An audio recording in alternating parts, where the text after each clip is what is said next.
بعض لوگ یہ سوال کرتے ہیں کہ اللہ تبارک و تعالی نے قرآن مجید میں اس بات کا ذکر فرمایا ہے کہ اللہ تبارک و تعالی نے انسان میں اپنی روح پھونکی ہے اور اپنی روح میں سے پھونکا ہے۔ تو اس چیز کو بنیاد بناتے ہوئے وہ یہ بات کرتے ہیں کہ اللہ تبارک و تعالی کی روح کا ایک حصہ انسان کے اندر موجود ہے،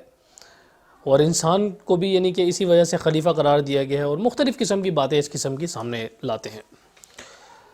تو سب سے پہلی تو یہ بات سامنے رہے کہ جو اللہ تبارک و تعالی نے قرآن مجید میں یہ ذکر کیا ہے کہ اللہ تبارک و تعالی نے اپنی روح میں سے انسان کے اندر پھونکا ہے، یعنی فنفخ فیہ من روحہ فنفخنا فیہ من روحنا، یعنی یہ جو سب باتیں آتی ہیں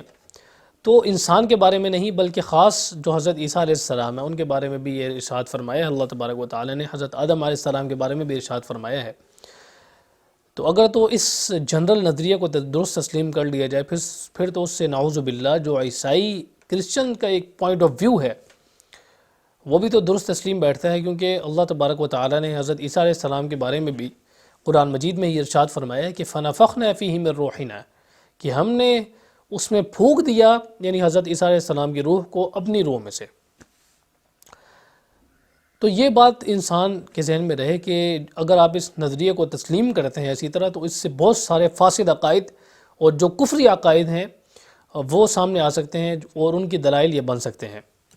تو اب ہم اس کو دیکھتے ہیں کہ محدثین نے مفسرین نے اس چیز کو کس نظر سے دیکھا ہے۔ تو جو اللہ تبارک و تعالی نے انسان کی طرف نسبت کی ہے، روح کی اپنی طرف نسبت کی ہے انسان کی روح کی، وہ اس حوالے سے کی ہے کہ آپ دیکھیں کہ اللہ تبارک و تعالی نے اور بھی بہت ساری جو قرآن مجید میں چیزیں ہیں ان کی اپنی طرف نسبت کی ہے، جیسے کہ بیت اللہ ہے، ناقۃ اللہ ہے۔ تو یہ سب چیزیں اس کا لٹرل میننگ نہیں ہے کہ اللہ تبارک و تعالی کی اونٹنی، اللہ تبارک و تعالی کا گھر۔ تو اگر لٹرل میننگ میں سے آپ لیں گے تو پھر اس سے تو وہی کنفیوژنس پیدا ہوتی چلی جائیں گی جو کہ یعنی لوگوں کو شبہات لاحق ہوتے ہیں۔ بلکہ اللہ تبارک و تعالی نے تشبیہ کے طور پر قرآن مجید میں ناقۃ اللہ، اللہ تبارک و تعالی کی اونٹنی، اسی طرح بیت اللہ، اللہ تبارک و تعالی کا گھر، ان کی نسبت جیسے اللہ تبارک و تعالی نے اپنی طرف کی ہے اسی طرح روح کی نسبت بھی اللہ تبارک و تعالی نے اپنی طرف کر دی ہے۔ اللہ تبارک و تعالی نے اونٹنی کی نسبت اپنی طرف کی، گھر کی نسبت اپنی طرف کی، تو وہ ایک تعظیم کے لیے اور تکریم کے لیے اللہ تبارک و تعالی نے کی تھی۔ اسی طرح جو اللہ تبارک و تعالی نے روح کی نسبت کی تو وہ بھی ایک روح کی تعظیم کے لیے اور روح کی تکریم کے لیے کی، کہ روح اتنی عظیم الشان چیز ہے اور اتنی تکریم والی چیز ہے، اتنی اکرام والی چیز ہے کہ اس کی نسبت اللہ تبارک و تعالی نے کی ہے کہ اس کو اور کوئی پیدا نہیں کر سکتا بالکل بھی،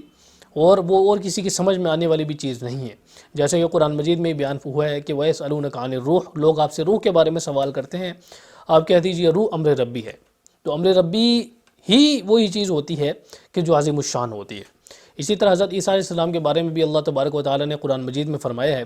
کہ اللہ تبارک و تعالی نے انہیں کن کہا تو پھر وہ ہو گئے، یعنی وہ اللہ تبارک و تعالی کے کلمہ کن سے پیدا ہوئے ہیں۔ تو اللہ تبارک و تعالی کا کلمہ کن جو ہے اسے ہم کہہ سکتے ہیں کہ وہ اللہ تبارک و تعالی کی روح ہے، اور روح اسی لیے اللہ تبارک و تعالی نے قرار دیا انسان کے اندر روح پھونکنا کہ وہ اس کی تعظیم اور تکریم تھی۔ بیسیکلی وہ اللہ تبارک و تعالی کی لٹرل روح نہیں تھی بلکہ اللہ تبارک و تعالی کا کلمہ کن تھا کہ جس سے انسان کے اندر روح پھونکی، جس سے حضرت عیسیٰ علیہ السلام کے اندر جو ہے وہ پیدا ہوئے حضرت عیسیٰ علیہ السلام۔ تو یہ لٹرل میننگ نہیں ہے، ایک تشبیہ دی گئی ہے جیسے اور چیزوں کی تشبیہ اللہ تبارک و تعالی نے قرآن مجید میں دی ہے اس کی تعظیم کے لیے اور اس کی تکریم کے لیے۔ تو یہ محدثین اور مفسرین نے اس کے بارے میں یہ رائے دی ہے۔ علامہ ابن تیمیہ ہیں، اسی طرح جو اور بھی یعنی کہ حضرات ہیں انہوں نے یہ بات لکھی ہے، تو اس کا مطلب یہ ہے کہ تعظیم اور تکریم کے لیے ہے، نہ کہ لٹرل میننگ میں ہے۔